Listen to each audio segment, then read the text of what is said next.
Hai semua, selamat datang di Keluarga Ambon Batak. Ketemu lagi dengan aku Yusni Ambarita. Di video kali ini seperti yang sudah ada di judul, kita bakal membahas terkait dengan penyesuaian ijazah PNS khususnya pada perawat ya. Nah, apa saja berkas yang diperlukan, persyaratannya apa saja dan di mana dan kapan waktunya. Dalam video ini aku bakal bahas keseluruhannya terkait dengan penyesuaian ijazah perawat PNS tersebut. Untuk itu ikutin terus videonya, jangan di-skip. Nah, ini ada beberapa pertanyaan dari teman-teman terkait dengan penyesuaian ijazah ini, teman-teman. Ada yang bertanya terkait dengan cara penyesuaian ijazah nurse gitu. Terus ada yang bertanya, kapan bisa penyesuaian ijazah? Gimana prosedurnya? Ngurusnya di mana ya? Terus apa saja persyaratannya gitu. Nah, untuk semua penyesuaian ijazah ini, teman-teman, seluruh PNS bisa melakukan penyesuaian ijazah. Tapi, tidak semua PNS lulus penyesuaian ijazah karena ada persyaratan yang harus kita penuhi untuk dapat melakukan penyesuaian ijazah tersebut.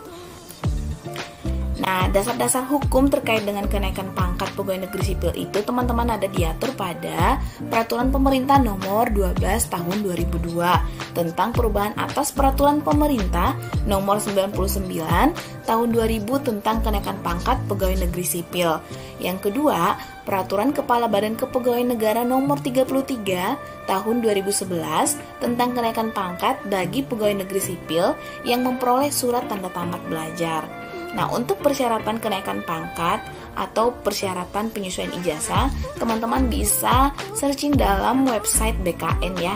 Itu website resminya. Nanti teman-teman bisa googling. Nah, untuk berkas-berkas yang diperlukan dalam penyesuaian ijazah ini, aku ngambilnya dari website BKN juga, website resminya, dan pengalaman aku pribadi juga di sini bakal aku sharingkan. Nah, sebelum kita bahas tentang penyesuaian ijazah ini, teman-teman harus kita ketahui dulu apa itu formasi, apa itu jabatan, apa itu pangkat, apa itu kenaikan pangkat. Yang pertama, formasi. Jadi, formasi itu adalah jumlah susunan jabatan dan atau pangkat pegawai negeri sipil yang diperlukan dalam suatu satuan organisasi negara untuk mampu melaksanakan tugas pokok dalam jangka waktu tertentu. Yang kedua, pangkat. Pangkat itu adalah kedudukan yang menunjukkan tingkat seseorang pegawai negeri sipil berdasarkan jabatannya dalam rangkaian susunan kepegawaian dan digunakan sebagai dasar penggajian. Yang ketiga, kenaikan pangkat. Kenaikan pangkat adalah penghargaan yang diberikan atas prestasi kerja dan pengabdian pegawai negeri sipil terhadap negara. Nah, itu untuk pengertian dari formasi, pangkat, dan kenaikan pangkat. Nah, sekarang kita langsung aja ke sharing, teman-teman. Di sini aku bukan mau untuk menggurui, tapi kita berbagi informasi. Mungkin teman-teman belum dapat informasi. Nah, di sini aku sharing. Kalau sekiranya ada yang salah, teman-teman bisa luruskan di kolom komentar. Dan kalau ada yang kurang, teman-teman juga bisa komen di kolom komentar. Nah, ini dari website BKN atau website resminya BKN ya. Jadi ada pertanyaan terkait ini, terkait penyesuaian ijazah. Pertanyaannya adalah, apakah PNS yang telah memiliki pangkat 3C dapat mengajukan kenaikan pangkat penyesuaian ijazah S2? Jadi jawabannya, teman-teman, kenaikan pangkat ijazah hanya dilakukan bagi PNS yang belum berada di pangkat terendah untuk pendidikannya.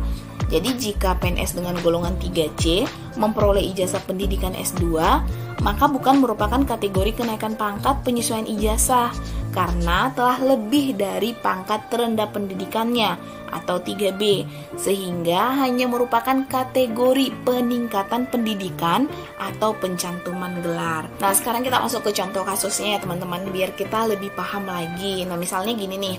Siti ini mengikuti seleksi CPNS dari formasi perawat D3 dan lulus CPNS. Itu singkat ceritanya ya. Ngikut tes CPNS dari D3 dan lulus.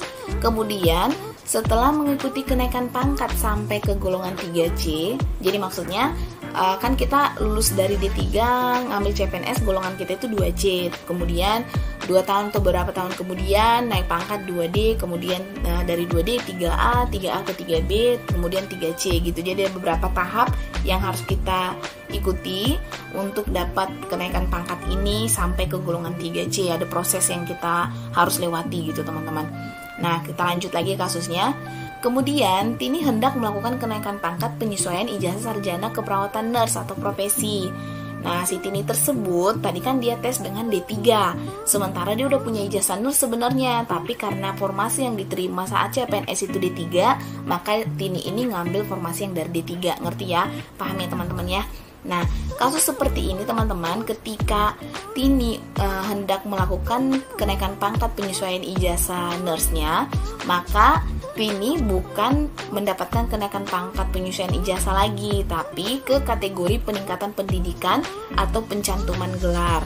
Karena untuk tamatan escape nurse kan apabila diangkat jadi CPNS langsung golongan 3A, ada yang 3A, ada 3B tergantung tempatnya ya.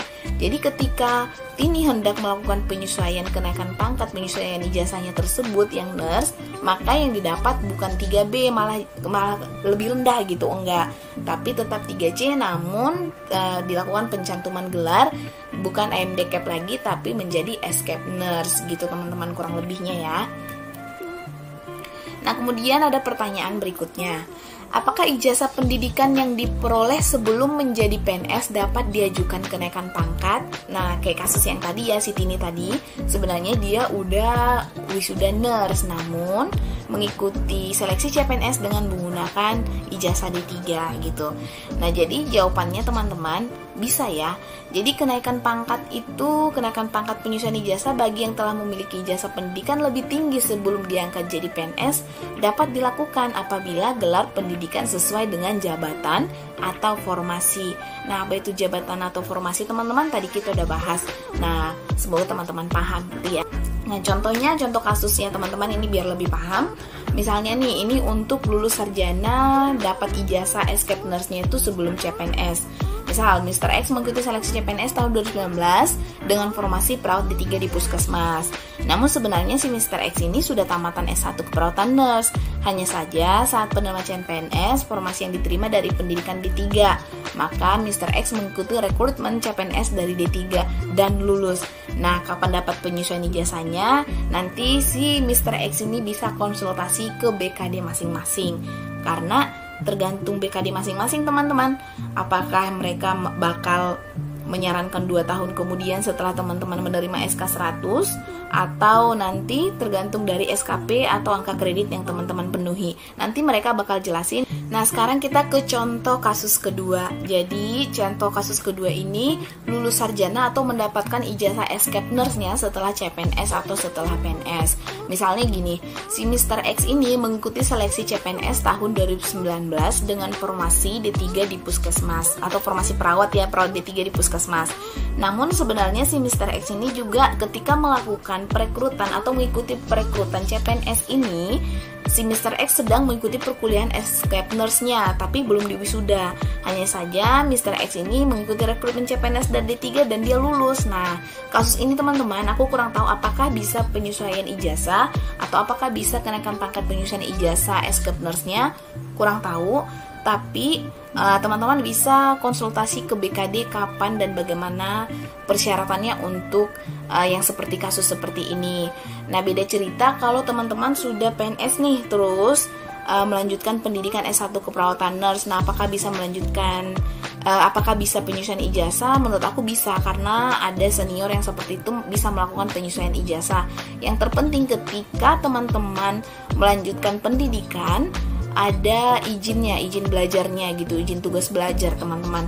Karena dalam persyaratan untuk kenaikan pangkat penyesuaian ijazah tersebut, salah satu syaratnya adalah surat tugas belajar gitu teman-teman. Kalau teman-teman setelah PNS baru melanjutkan pendidikannya gitu, kurang lebihnya semoga paham ya teman-teman. Nah, jadi untuk contoh kasus 1 dan contoh kasus 2 itu berbeda ya teman-teman. Jadi beda kasus, beda solusinya, dan beda persyaratannya teman-teman. Nah, untuk contoh kasus 1 tadi, dia sudah escape nurse tapi mengikuti rekrutmen CPNS dari D3 karena memang formasi yang diterima D3 keperawatan. Itu contoh kasus pertama. Nah, untuk contoh kasus yang kedua tadi, dia sedang mengikuti rekrutmen CPNS dan sedang juga mengikuti perkuliahan escape nurse-nya. Jadi ikut CPNS yang D3 tapi sedang mengikuti perkuliahan escape nurse dan di posisinya sedang persiapan skripsi gitu kan, nanggung banget tuh mau jadi escape nurse gitu. Nah, kasus ketiga itu ada lagi sih teman-teman tadi yang aku udah share. yaitu setelah PNS baru melanjutkan pendidikan escape nurse-nya. Jadi ketika PNS dia menggunakan ijazah D3, kemudian setelah PNS melanjutkan pendidikan escape nurse, itu beda cerita lagi. Tapi yang pastinya yang aku tahu bisa melakukan penyesuaian ijazah kalau yang kasus 3 dan kasus 1. Kalau untuk kasus yang kedua kurang tahu, mungkin teman-teman bisa berkonsultasi. Kalau misalnya teman-teman ada yang memiliki kasus seperti itu, berkonsultasi ke BKD atau instansi terkait ya, karena beda kasus, beda solusinya, dan beda persyaratannya. Jadi siapa aja yang bisa mengajukan kenaikan pangkat penyesuaian ijazah ini teman-teman? Jadi seluruh PNS bisa ya melakukan pengajuan penyesuaian ijazah ini atau melakukan pengajuan kenaikan pangkat penyesuaian ijazah. Namun nggak seluruhnya, nggak seluruh PNS atau nggak semua orang yang mengajukan ini dipenuhi persyaratannya untuk dapat melakukan kenaikan pangkat penyesuaian ijazah, karena hanya orang-orang yang memenuhi syarat aja yang bakal lulus untuk kenaikan pangkat penyesuaian ijazah ini teman-teman. Nah, apa saja berkas yang diperlukan untuk kenaikan pangkat penyesuaian ijazah? Kalau yang ini teman-teman ada 9, ini aku dapat dari website BKN. Nah, yang ke-9 tersebut, yang pertama adalah formasi, jadi harus adanya formasi yang kosong. Yang kedua, surat izin, yaitu fotokopi surat izin belajar. Yang ketiga, ijazah dan transkrip nilai, atau fotokopi ijazah dan transkrip nilai yang dilegalisir. Jadi kalau penyesuaian ijazahnya S2, maka ijazah dan transkrip nilai S2-nya. Kemudian akreditasi. Nah, di sini harus akreditasi program studinya minimal B.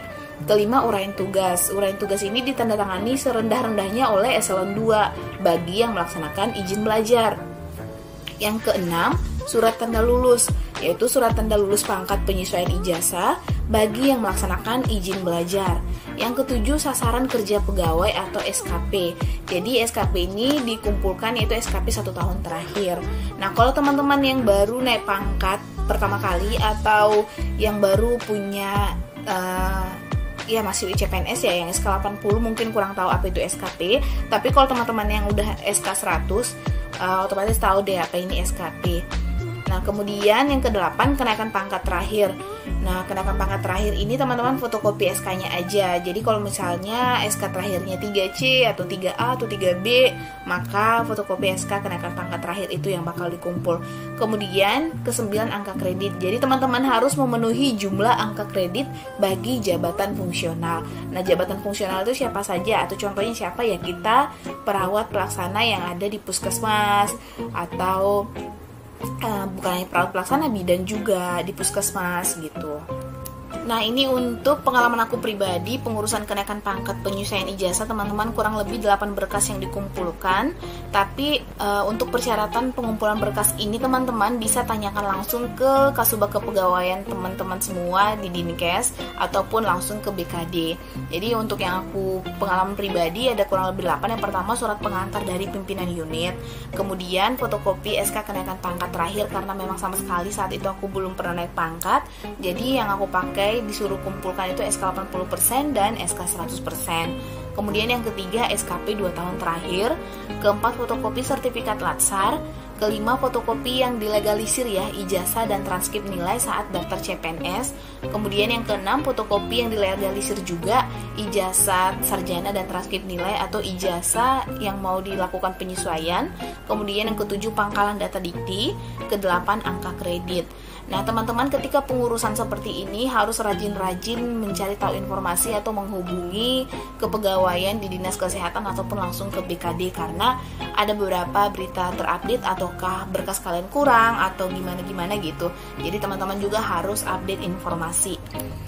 Nah, untuk waktu pelaksanaan periode pengurusan kenaikan pangkat ini teman-teman, dalam 1 tahun ada 2 periode. Yang pertama periode 1 April dan periode 1 Oktober. Nah, untuk pengusulan naik pangkat ini diusulkan pada periode 1 April dapat diterima di BKN pada tanggal 1 Januari sampai dengan tanggal 28 Februari. Jadi untuk periode pengusulan naik pangkat di bulan April teman-teman, dari Januari sampai dengan tanggal 28 Februari sudah harus diterima berkasnya oleh BKN. Nah, untuk periode 1 Oktober, usulan kenaikan pangkat periode 1 Oktober ini juga sebelum jatuh ke 1 Oktober teman-teman, BKN sudah harus menerima berkas kita sejak dari tanggal 1 Juli sampai dengan tanggal 31 Agustus. Nah, itu teman-teman untuk pelaksanaan periode kenaikan pangkat ada 2 ya, yaitu April dan Oktober. Nah, adapun alur untuk pengusulan kenaikan pangkat atau alur pengusulan kenaikan pangkat penyesuaian ijazah itu teman-teman, yaitu ada 3. Yang pertama itu dari peserta atau si PNS-nya, kemudian mengusulkan ke PPK atau pejabat pembina kepegawaian di bagian kepegawaian instansi masing-masing. Kemudian PPK ini meneruskan ke BKN. Di setiap PNS ini juga ada prosesnya, PPK ini ada prosesnya, di BKN juga ada prosesnya. Kemudian setelah diproses dari BKN kembali ke PPK dan PPK menyerahkan ke PNS. Nah, kalau teman-teman mau tahu proses di BKN itu gimana, jadi seperti ini teman-teman, ada 9 tahapan. Itu dimulai dari start pertamanya dari instansi pengusul atau instansi kita yang mengusulkan pengajuan kenaikan pangkat ya. Nah, di sini mereka bakal input data softfile PNS yang bakal naik pangkat. Kemudian di tahap terakhir itu tahap 9 kembali ke instansi pengusul. Teman-teman bisa baca atau untuk lebih detailnya teman-teman bisa buka di website resminya BKN. Nanti teman-teman bakal lihat apa saja layanan di sana dan berkas-berkas apa saja yang teman-teman butuhkan, misalnya untuk pengurusan kartu pegawai, teman-teman bisa lihat di sana dan segala macam terkait dengan PNS. Nah, itu aja informasi yang bisa aku share buat teman-teman semua. Semoga bermanfaat. Kalau ada yang salah kata atau salah-salah penyampaian informasi, mohon dimaklumi dan aku minta maaf. Teman-teman bisa sharing di kolom komentar terkait pengalaman teman-teman pribadi, barangkali berbeda dan mungkin ada perbedaan atau sama atau ada yang berbeda, teman-teman bisa konsultasikan ke BKD atau ke kepegawaian di dinas kesehatan teman-teman masing-masing. Nah, demikian untuk video kita kali ini. Semoga bermanfaat. Sampai ketemu di video selanjutnya. Bye-bye. Terima kasih.